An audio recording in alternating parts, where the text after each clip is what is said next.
ਵਿਆਹ ਬਾਰੇ ਤੁਸੀਂ ਵੈਸੇ ਕੀ ਸੋਚਿਆ? ਇਹ ਤਾਂ ਮੈਂ ਤੁਹਾਨੂੰ ਪੁੱਛਣਾ ਹੀ ਸੀਗਾ। ਵਿਆਹ ਬਾਰੇ ਬਸ ਘਰ ਦੇ ਲੱਭ ਰਹੇ ਆ, ਕੁੜੀ ਲੱਭ ਨਹੀਂ ਰਹੀ ਹੈ ਜੀ। ਕਹਿੰਦੇ ਆ ਮੰਮੀ ਕਿ ਹੁਣ ਤਾਂ ਏਜ ਹੋ ਰਹੀ ਹੈ, ਹੁਣ ਕਰਾ। ਹਾਂ ਸਾਰੇ ਹੀ ਕਹਿੰਦੇ ਨੇ ਅੱਦਾ ਤਾਂ। ਤੇ ਤੁਹਾਡਾ ਕੀ ਵਿਚਾਰ ਹੈ, ਕਰਾਉਣਾ ਚਾਹੀਦਾ?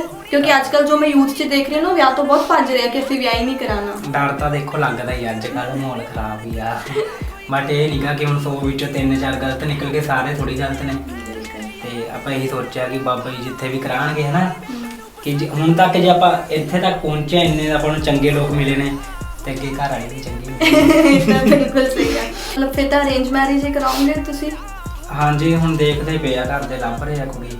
ਚੱਲਣਾ ਫਿਰ ਉਹ ਕੋਈ ਸਮਝਦਾਰ ਨਹੀਂ ਨਾ ਅਜੇ ਤੱਕ ਟੱਕਰੀ, ਕੋਈ ਸਮਝਦਾਰ ਟੱਕਰ ਜੇ ਨਾ ਆਪਾਂ ਉਹ ਕਮੈਂਟ ਕਰ ਦੇਣਗੇ ਪੋਡਕਾਸਟ ਦੇ ਨੀਚੇ, ਫਿਰ ਤੁਸੀਂ ਕਮੈਂਟ ਇਹ ਆ ਕਿ ਦੇਖੋ ਕੋਈ ਮਤਲਬ ਸਮਝਦਾਰ ਹੋਵੇ, ਜਿੱਦਾਂ ਕਹਿਣ ਦਾ ਮਤਲਬ ਇਹ ਆ ਕਿ ਹਾਂ ਬੰਦਾ ਸਮਝ ਜਾਵੇ ਕਿ ਹਾਂ ਵੀ ਬੰਦਾ ਬਿਜੀ ਆ, ਕਿ ਆਪਾਂ ਫ੍ਰੀ ਹੋ ਕੇ ਕਰ ਲਾਂਗੇ। ਇਹ ਨਹੀਂ ਹੈਗਾ ਕਿ ਹਾਂ ਬੰਦਾ ਬਿਜੀ ਆ ਤੇ ਬਾਅਦ ਵਿੱਚ ਉਧਰੋਂ ਲੜਾਈ ਹੋਈ, ਨਾ ਬੰਦੇ ਦਾ ਕੰਮ ਵੱਲ ਧਿਆਨ ਹੋਵੇ ਨਾ ਇੱਧਰ ਹੋਵੇ।